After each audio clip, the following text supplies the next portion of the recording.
Igor, se você não seguir a versão dublada, eu vou te levar para o lado negro da força. Simba, se você não seguir a versão dublada, seu pai vai detestar que você faça isso. Fala galera, tá começando aqui mais um episódio no canal Versão Dublada. Galera, chegou o momento de conversar com uma das maiores lendas da história da dublagem, uma das vozes mais importantes, um dos dubladores que mais representa a dublagem de qualidade na nossa história, tanto como dublador, como diretor, um cara exemplar, querido por tantos. É ele, gente, tá aqui com a gente, ó, tô nem acreditando. Pádua Moreira, meu amigo, muito obrigado por você ter aceitado o convite, muito obrigado. Digo eu, que realmente é uma honra, né, estar falando com uma pessoa que gosta de dublagem, né, porque a gente faz o trabalho e não tem noção do resultado disso. Sim, né, claro. Imagino. Mas estamos aqui, um prazer. Que honra. Versão Dublada.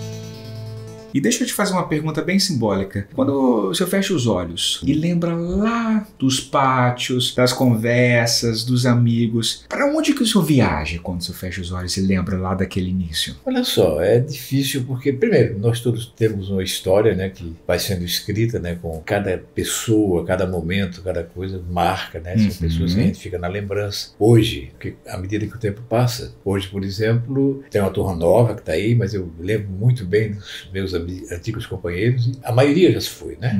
Então a gente fica saudoso nesse processo, mas é parte da vida, né? É parte da vida, mas o que importa são as lembranças, as memórias, os legados, as amizades. Pessoas muito boas, muito importantes, gente muito boa profissionalmente falando, qualidades humanas também muito bonitas, ou seja, é uma recordação boa. Muito boa. Espere um momento. Pare. Vamos esclarecer uma coisa. Pela parte que me toca, isso é só um emprego para me manter até a temporada dos rodeios. É puro negócio, compreende? Vamos celebrar esse pessoal? Amigos queridos. Tanta gente. Pois é, exato. Se eu, não por ordem de importância, mas assim, pela ordem. Me lembro do colega chamado Ribeiro Santos, ele era diretor de dublagem lá na Herbert, Luiz Manuel, tá aí ainda, né? Valdir Fiore, Alberto Pérez, também era diretor lá. Nossa. Mário Monjardim, pois é, figuraça, né? Trabalhou conosco agora na Delarte até algum tempo. E muita gente. E como colegas assim de bancada, né, de estúdio, Joaquim Mota, que era o Kojak na época, que era uma pessoa maravilhosa também, Darcy Pedrosa, né? Excelente pessoa, amigo também. Mas tinha muita gente importante, né? Angela Bonatti também, trabalhei muito. Comecei na Cinecastro, me lembro de uma figura muito importante, que era a Carla Tivelli, né? Que era a diretora artística da Cinecastro. Bom, e na minha história pessoal, Carlos de la Riva, que é assim, posso considerar um irmão, né? Uma pessoa com quem eu sempre me identifiquei muito bem, culturalmente, do aspecto também político, era uma pessoa muito importante para mim, politicamente falando. E uma família maravilhosa com a qual eu convivo ali, porque na realidade o filho dele, o Sérgio de la Riva, é hoje o dono da empresa da Delarte, onde eu comecei também. Caramba, que legal. Exatamente. Tem uma história muito, muito bonita, tem várias pessoas importantes da minha vida, né? E com certeza essas marcaram. Nossa, que lindo isso, porque é sobre isso. Você falou uma palavra tão bonita e tão importante para mim, que é a família. Família, com certeza. Não, querida. Maravilhas iam acontecer.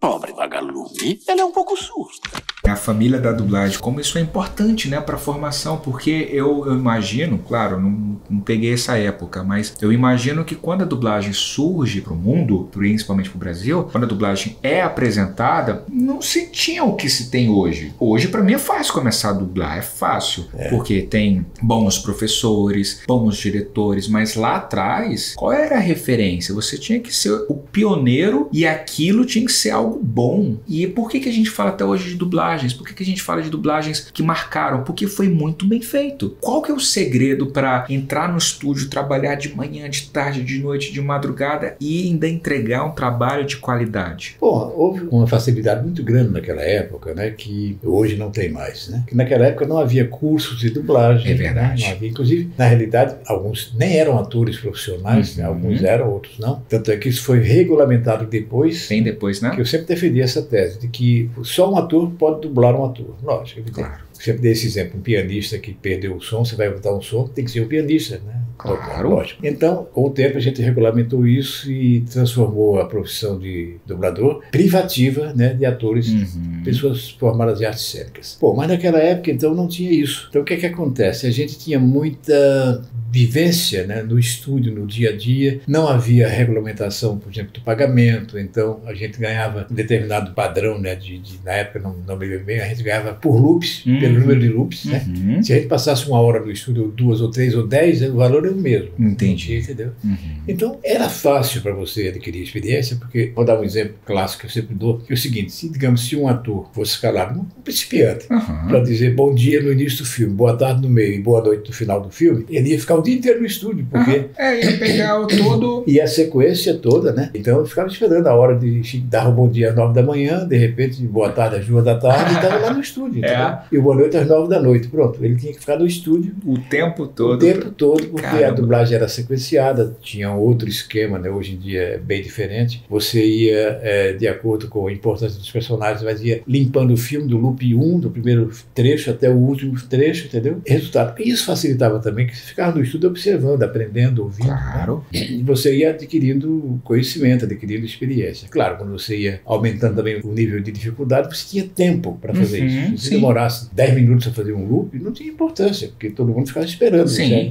Até você aprender a fazer. Então, naquela época não havia essa premência, né, para o resultado. O importante era a interpretação, que sempre para mim foi fundamental, e essa facilidade que o ator tinha de ficar no estúdio observando e treinando e tal, hoje não tem mais. Hoje, geralmente, a pessoa vai para um curso de dublagem para aprender o básico, porque hoje, quando entra no estúdio, uma pessoa que não ainda tem prática, os estúdios não gostam, porque você vai gastar tempo. Claro. Entendeu? Pra você ter noção, na época em que a gente formatou o tempo de dublagem, a média era de 20 loops por hora. 20 loops são trechos, né, de dublagem, 20 trechos por hora. Isso que tinha 4, 5, 6 atores da bancada. Então, logicamente, um acertava outro errado, entendeu? Era todo mundo gravava junto, né? Quem estava naquela cena, naquele take, gravava junto. Cara, o protagonista, uma participação. Tudo bem, exatamente, não importa, né? O cara chegava no hotel conversando com a principal, o casal chegava na recepcionista, aí quando ela falava, ela tinha que estar na bancada para dar boa noite, entendeu? Então era assim. Um balé, né? Era um balé, exatamente. Você tinha uma facilidade, né? Hoje não. Hoje você, naquela época você fazia 20 por hora, como eu falei, mas hoje você tem atores que fazem 50 loops por hora. Caramba. Então é uma velocidade dependendo da qualidade do ator, logicamente, né? Dependendo também da complexidade ou não da interpretação, do papel, do sincronismo e tal. Então hoje ficou relativamente fácil você otimizar, né? Tanto é que antigamente, você tem noção, um filme inteiro, começava às 9 da manhã e ia terminar às 10 da noite, o filme todo. Fazia um filme normalmente em um dia. Caramba! Que ia direto, né? Ia direto, exatamente. Ia direto. Se o filme tinha, digamos, 1h30 de duração, 100 minutos de duração, você levava 12 horas dublando, digamos. Nossa! Né? Hoje em dia, qual é a diferença? Você levava 12 horas para gravar um filme de 100 minutos, hoje em dia, em 100 minutos, você tem cerca de 4, 5 períodos de 6 horas, você tem 24, 30 horas de dublagem para fazer o mesmo filme. Caramba, gente. Porque todo mundo grava separado. Né? Então, se você tem 4 pessoas numa cena, antigamente gravava os 4 juntos, na mesma levada. Hoje não, você entra o personagem 1, depois outra hora você grava o segundo, depois o terceiro, depois o quarto. Lógico. Então, aquele trecho vai ser visto 4 vezes, gravado 4 vezes. Caramba, isso vai alternando. Sim, nossa. Então, essa é a diferença básica que existe em termos de organização de tempo. Agora, uma coisa que nós conseguimos também na luta sindical foi não mexer no número de loops que estava registrado, 20 por hora. Ou seja, ele ganha pelo tempo de que está dentro do estúdio ou pelo número de loops. Então, se o ator demorar 2 horas para fazer um loop, ele vai ganhar as 2 horas. Mas se ele fizer 40 loops em 1 hora, ele vai ganhar as 2 horas. Entendi. Então, isso foi uma conquista que nós tivemos também. Mas, ou seja, hoje eu acho que, do ponto de vista da qualidade do som, também é muito melhor, porque você tem cada ator colocado em frente ao microfone, não tem aquela coisa que era de circular, né, de ficar se esgueirando para poder falar e tal. Então, hoje você tem uma otimização maior, né, do tempo de dublagem, e você, ao mesmo tempo, tem um tempo maior para que você possa fazer o filme, mas, em compensação, o resultado é muito bom, a qualidade é muito boa. Nossa, sim. É incrível isso. E como esse rato azul descobriu um jeito de roubar a nossa energia? Galera, para vocês compreenderem mais ou menos do que a gente está falando, não sei se vocês conseguem entender o desenho. Digamos aqui, nós estamos com 2 microfones. Eu tenho o meu microfone, está sendo captado, ele tem o microfone dele, está sendo captado. Antigamente era um microfone só. Imagina que aqui seria a bancada, esse daqui é o microfone. Para ele falar, ele teria que vir para cá, porque não adianta, por exemplo, minha voz voz não está sendo captada ali no dele. Ali. Tem uma distância certa nesses novos microfones. Então, da mesma forma, para ele conseguir falar aqui, ele precisaria vir para cá. Agora, imagina uma cena de guerra. A diferença é essa. Por exemplo, aqui tem um microfone que tem uma captação frontal, como hoje na dublagem, os microfones são muito modernos, muito bons. Então, tanto é que eles captam unicamente a sua voz, né? Se você sair um pouquinho, já perde a qualidade do som. Entendi. E antigamente os microfones chamados cardioides, que eles tinham uma captação circular, né? Semicircular. Então você tinha um ator aqui, outro aqui, outro aqui, outro aqui. Então ele captava bem. Agora, claro, que quando tinha muita gente na bancada, se você estava, digamos, tinha 3 ou 4 principais na bancada, se era uma pessoa que ia dizer uma falinha extra, né? Por exemplo, uma ponta, você tinha que se esgueirar entre as pessoas para poder falar. Caramba! Sem fazer barulho no chão. Lógico, não. Desculpe, mas você é da cidade do Lago, salvo engano. Aquele seu barco ali estaria disponível para aluguel, por acaso? Um filme é feito com a dublagem, né, a voz, a captação da voz, e tem uma outra pista chamada Músicas e Efeitos, exatamente, que tem as palmas, os risos, quando é coletivo, né, você tem os ruídos, né, passos, portas e tudo. Isso é outra pista, então não se faz nada no estúdio, hoje, né. Naquela época ainda tinha um contra-regra, que como os filmes eram muito precários, tinha uma pessoa que ficava no estúdio, pra você ter noção, algumas cenas, por exemplo, cujo material de áudio que vinha do cliente não era completo, não podia ser, porque o som era direto às vezes lá. Então, se a pessoa andava tinha uma pessoa que ficava fazendo os passos aqui. Mesmo? Exatamente. Caramba, fazia todos os efeitos na hora. Depois ainda se criou uma categoria, que era contra-regra, exatamente, que você colocava as pessoas, depois do filme gravado, colocava, fazia somente os ruídos, entendeu? Para depois mixar isso. Caramba. Então, tem muita coisa... Nossa, que demais, que demais. Uma coisa que era... E é muito artesanal, né? Artesanal, exatamente. Era muito artesanal. Hoje está mais robotizado. A tecnologia veio para isso, né? Sim, claro. Por um lado isso é muito bom, porque nos fornece essa possibilidade de aumentar a qualidade, mas por outro lado a gente perde um pouco disso. Já sei. Escuta essa. Eu acho que foi quando eu derrubei uma árvore que estava atrapalhando a vista da minha caverna. Agora tem uma família de esquilos morando lá em casa. Inclusive, essa questão da dificuldade que é, pelo menos ao meu entender, do papel do diretor em equilibrar as interpretações. Porque antigamente, quando tinha uma troca aqui na bancada, tinha uma troca. Tudo bem? Tudo bem. Você tá no mesmo tom. Tá tudo bem? Tudo bem. Tipo, se o ator não imprimiu isso, tons diferentes, para fazer com que o trabalho fique próximo, precisa de uma boa condução, né? Então, o papel da direção aumentou quando trouxe o digital?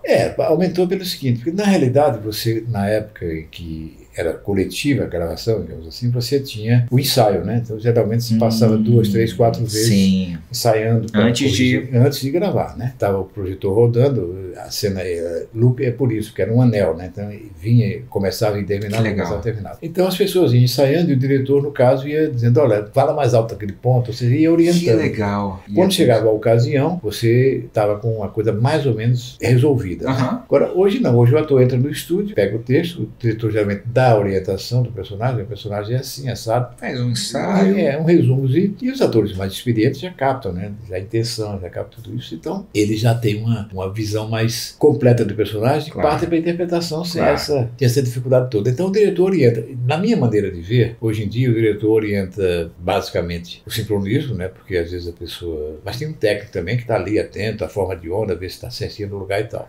Mas o diretor, a minha visão hoje da direção é uma questão de adaptar bem o texto, porque geralmente a tradução, sem demérito dos tradutores, é muito dura, né? Sim. Porque nós temos algumas dificuldades de idioma. O inglês é muito sintético, porque eles falam muito rápido. Claro. Como também, na realidade, o francês e o italiano, todo mundo fala rápido.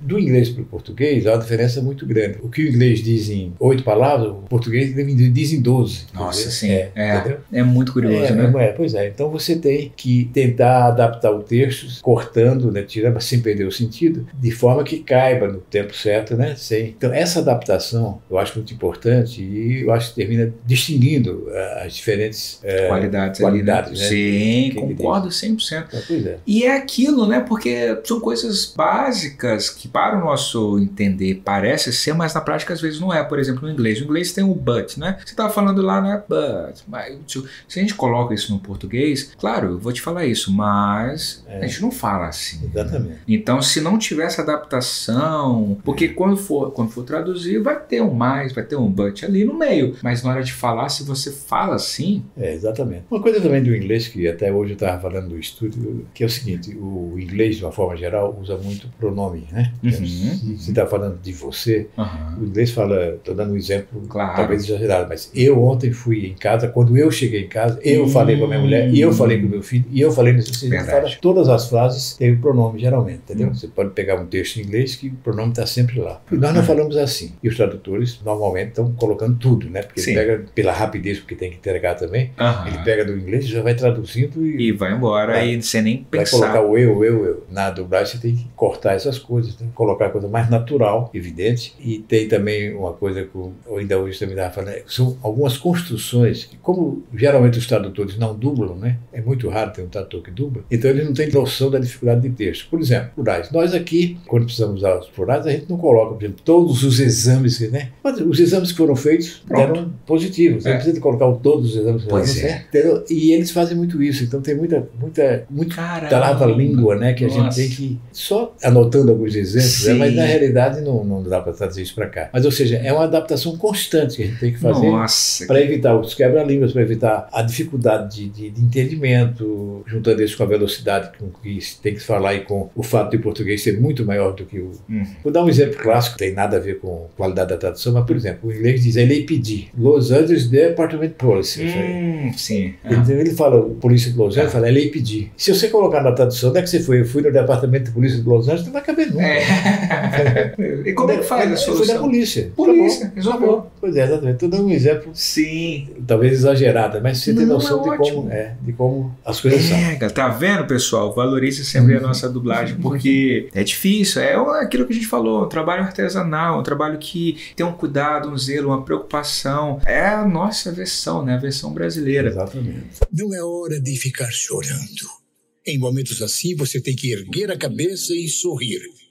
Você vai poder frequentar a escola. Quantas histórias devem ter acontecido ali no pátio, né, dos estúdios, muitas brincadeiras, muitas brigas, milhares de histórias, isso com certeza, exatamente. Inclusive tinha um colega nosso, eu não sei se era Magalhães Graça, que era uma figura maravilhosa também, ou era o Darcy Pedrosa, que falava também, porque ficava no pátio, enquanto ali, na Herbert, por exemplo, tinham 4 estúdios ali, então ficava no pátio um grupo, né, grande de dubladores que passavam o dia ali dublando. Saía de um e para o outro. Então, esse colega nosso falava o seguinte, pois é, como é que foi o dia no ofidário? Ou seja, no ninho de cobra.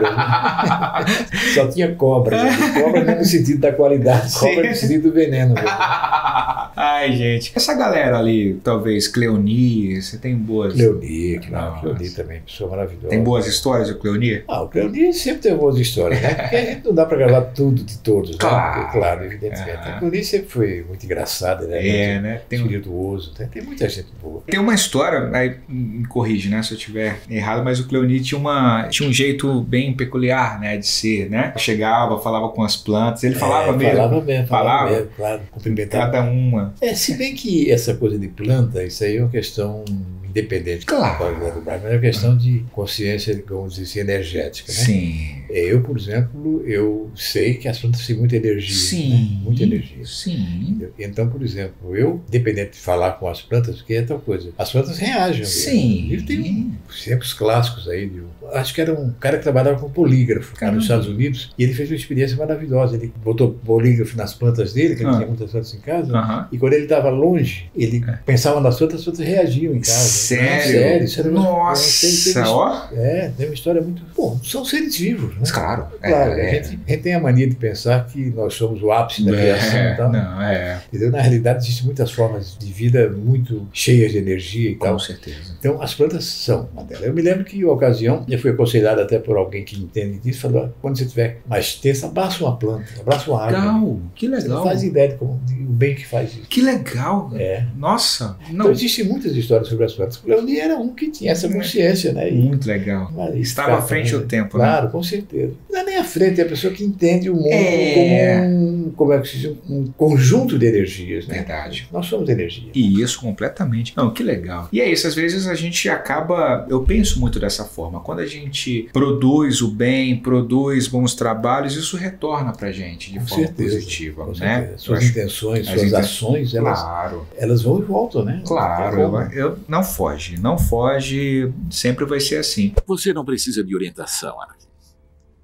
Com o tempo, aprenderá a confiar em seus sentimentos. Então, você será invencível. Tem muitos trabalhos que os fãs da dublagem, né, os fãs dos grandes personagens sempre vão lembrar, né? Sua participação no Star Wars, né? É um trabalho que está marcado no seu coração? Pelo seguinte, porque eu fiz muita coisa, evidentemente, como eu te falei, já cheguei na milésima coisa lá na Rapid, já tinha desistido. Em síntese, mas o Star Wars, coincidentemente, foi umas coincidências interessantes. Primeiro, quando a gente fez os testes para o Star Wars, então tinha, quem lembra do Star Wars, tinha o Darth Vader, né, que era um figuraço do mal lá. Aqui, ó. Exatamente, pois é, exatamente. Em homenagem. Exatamente. E tinha o senador Palpatine, né, que era uma espécie do... O mentor do Darth Vader antes do... preâmbulo do mal político. Era o cara que era, né, enganador, né? Sim. E tinha o seu alter ego, que era o Darth Sidious, né? Que era ele tá vestido do mal, né? Que era o mesmo personagem. Fiz os testes, me incluí no Imperador Palpatine, por alguma razão. Eu tinha escalado um ator que tinha uma voz maravilhosa, que era o Paulo Flores, e ele tinha uma voz que seria a voz própria, né? Então nós tínhamos um prazo X para entregar os testes, eram 3 testes para cada personagem, e na última hora, já encerrando o tempo, ele não apareceu. Caramba. Então, tinha que mandar os testes naquele dia, né? Então eu não podia mandar faltando um teste. Então, para, entre aspas, né? Preencher a necessidade do cliente, a exigência do cliente, eu falei, vou gravar o teste mesmo, sem ter a qualidade vocal do Paulo Flores, vou gravar o teste e vou mandar para lá para completar, né? Sim. Sabendo que provavelmente não ia acontecer nada, né? Porque minha voz não tinha nada a ver com a voz do Paulo Flores, era um vozeirão.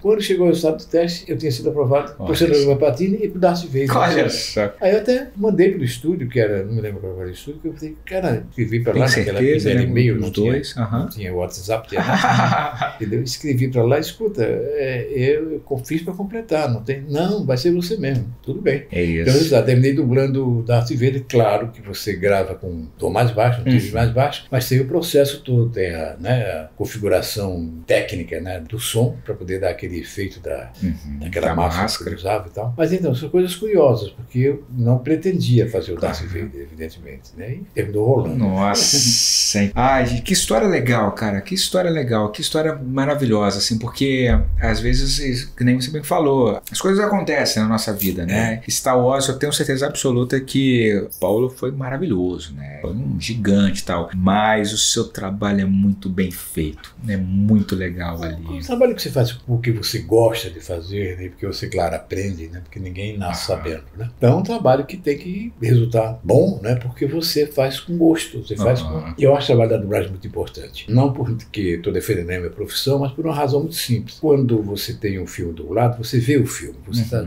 atento a todos os detalhes, um piscar de olho do ator, seja em síntese, um olhar esguio que ele dá para alguma coisa, você entende o filme. Quando você vê o filme legendado, assistir o filme legendado, você não está vendo, você está lendo o filme, é diferente. Você está perdendo na imagem, está lendo até a legenda. Essa é outra razão. E qual é o problema também da necessidade da dublagem? Porque o grande público, né, vamos considerar aí todas as faixas de público, né, da mais intelectualizada à mais simples, né, o público mais simples não tem a rapidez de leitura, às vezes nem sabe mesmo ler ainda, né, quer dizer, com criança, com tudo que não sabe ler. É importante para esse público ter acesso às obras de arte, porque senão não teriam acesso a essas obras. Sim. Porque ficava restrito a quem sabe leu. Então a dublagem é super importante nesse sentido, porque ela democratiza, né? Completamente. Os autistas, os idosos, as crianças. Todo mundo que tem qualquer necessidade ou deficiência. Sim, ou alguém que só quer relaxar, chegar em casa. Exatamente. Depois de um trabalho, só não quero ler um filme, né? Além do que também tem uma coisa importante, que quando você dubla, né? Porque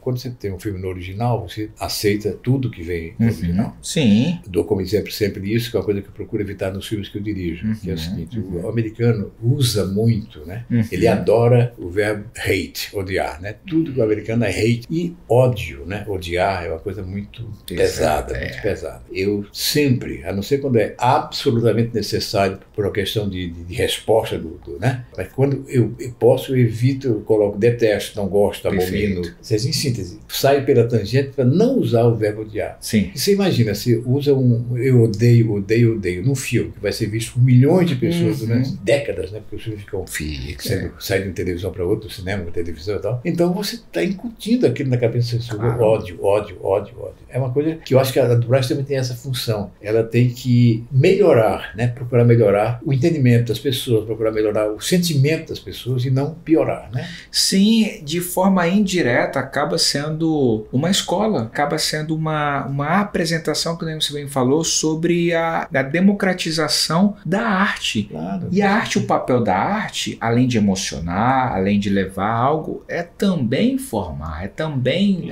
levar cultura. Ajudar a reflexão. Exatamente. Você a arte é isso. A arte é isso. A arte, já se disse, não sou eu que digo, que a arte está um passo à frente. Ela sempre está um passo à frente, né? Que é para mostrar o caminho por onde você deve seguir. Exatamente. É isso. A gente escuta uma música e se emociona. A gente, às vezes, lê um livro, vê uma dança. A dublagem é uma interpretação também, é uma arte, é uma essência. Você vê um produto sendo transformado numa versão brasileira, que acontece só aqui da nossa forma de falar, da nossa forma de agir, que nem, por exemplo, tem os seus belíssimos trabalhos na Disney, por exemplo, né? Tem muita coisa legal. A Disney é uma empresa também que prioriza por esses detalhes ali. A Disney procura sempre dar uma mensagem, né? Mensagem. Exatamente. Ela, tudo que ela faz procura levar alguma coisa de construtivo, que é crescente, né? Sim. Escutem com atenção. Temos a nossa maneira de agir aqui em Sunnyside.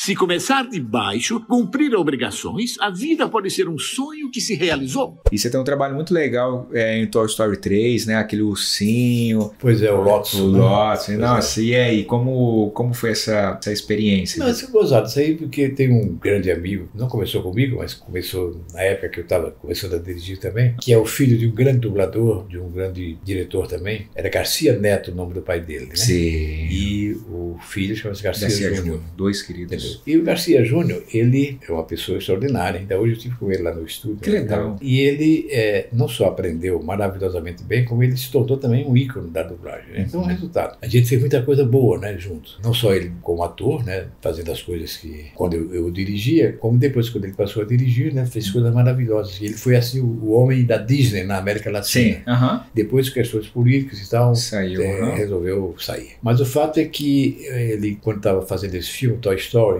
ele estava dirigindo lá na empresa, ele falou, vem cá, faz um testezinho para mim aqui, fazer um teste para personagem e tal. Aí eu fui lá fazer o teste, né, porque é aquele negócio, todo estúdio, né, e ele era da Disney, quer que você faça os testes para poder alguém que teria escolher, né, exatamente. Aí eu fui lá, gravei o personagem, quando eu fui, ele falou, acabou o teste, você vai fazer o personagem, entendeu? Pois ele achou que eu encaixei bem no urso, eu adorei o urso, né, que era o, coitado, era um ursinho, foi relegado, entendeu, e ficou muito triste com a história, e passou a ser, entre aspas, negativo, do mal, querendo se vingar das pessoas. E coincidentemente, hoje ainda, eu gravei um texto, porque vai haver uma campanha agora em São Paulo para dar voz a um cachorro, então, sabe, eu vi a imagem do cachorrinho, que vai ser uma espécie de garoto propaganda do metrô, alguma coisa assim. Que legal. Pois é. Que legal. Então, a pessoa que está responsável lá pelo teste, né, me ligou e disse assim, escuta, o pessoal aqui estava ouvindo, estava escolhendo voz e gostaria de ouvir você, porque acha que a sua voz do ursinho tem a ver com o cachorro. Que legal. Fiz o teste hoje, até gravei e mandei para ele já, mas eu acho o seguinte, que o ursinho, ele tinha uma idade intermediária, né, e o cachorro, para mim, na minha concepção, está bem mais jovem, talvez eu me encaixe bem, né, porque vamos ver. A voz também já muda, né, evidentemente. Além disso, também ainda tem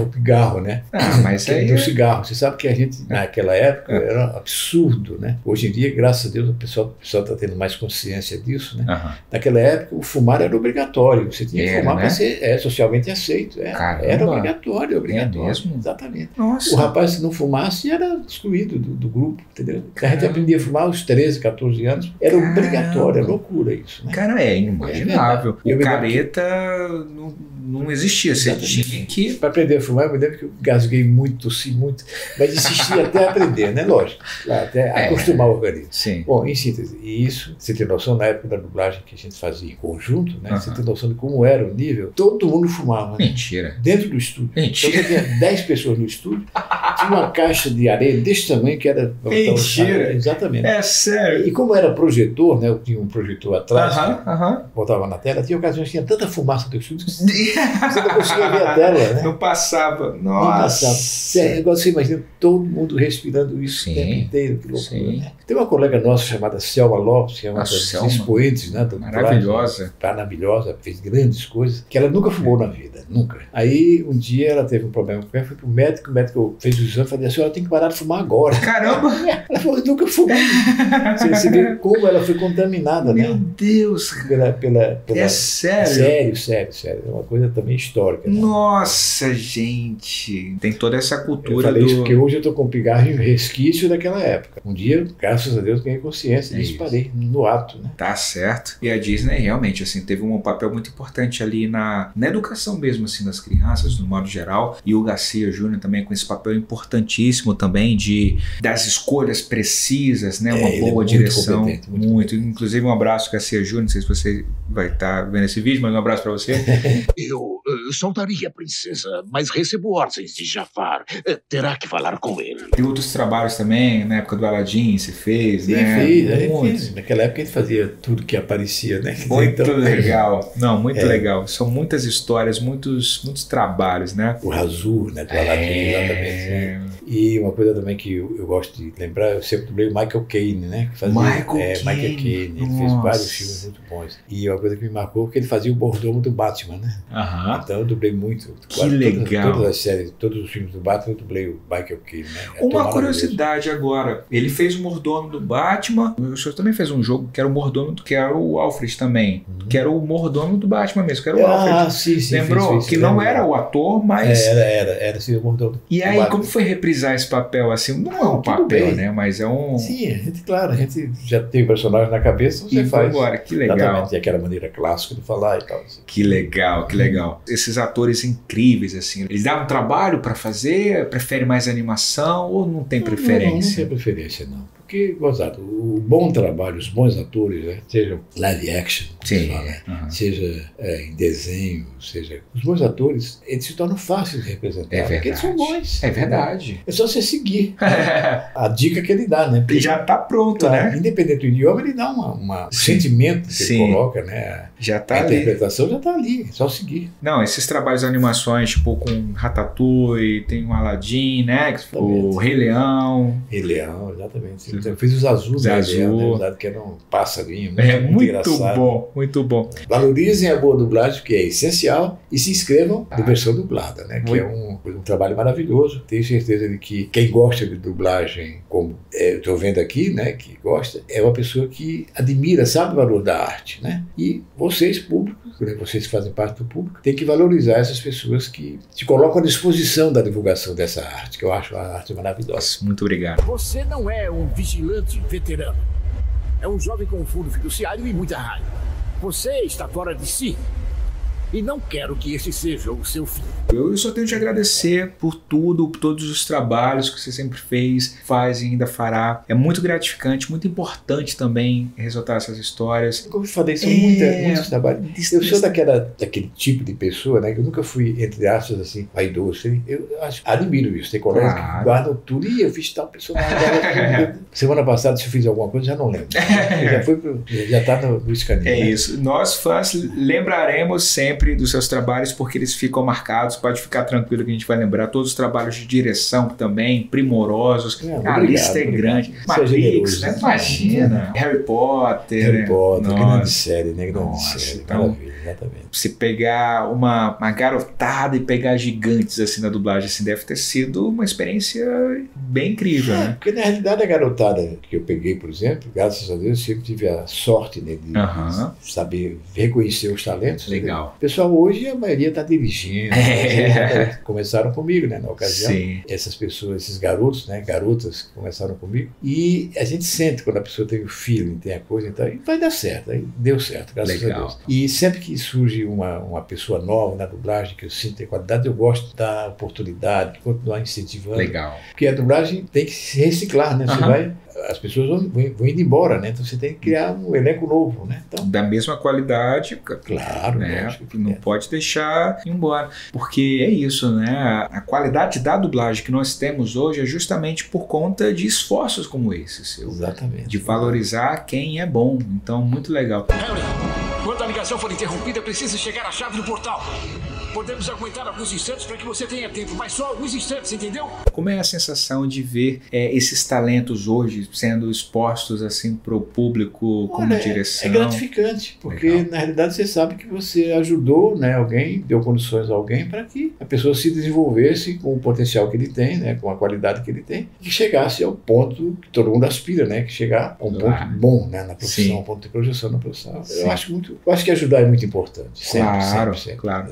E um recado para a próxima geração? Em primeiro lugar, foco. Tem que focar no que você está fazendo. Gostar do que você está fazendo. Não é só uma questão de vaidade, né, porque eu faço tal coisa. Não é uma questão de você gostar de estar contribuindo, né, aquilo que eu falei, para democratizar uma arte, para fazer com que as pessoas tenham acesso, né, quem não tem as condições ideais, tenham acesso a uma boa produção, né, uma produção estrangeira, por exemplo, e fazer a coisa com amor, né? Tem que gostar mesmo, procurar aprender sempre. Ninguém sabe tudo o tempo inteiro, então à medida que você vai fazendo, você vai aprendendo cada vez mais. Todo dia a gente aprende. Tem essa consciência de que aprender é necessário, cada dia é uma nova experiência e que você tem um futuro brilhante pela frente, é só querer. Ótimo, que demais, que demais. Adoraram!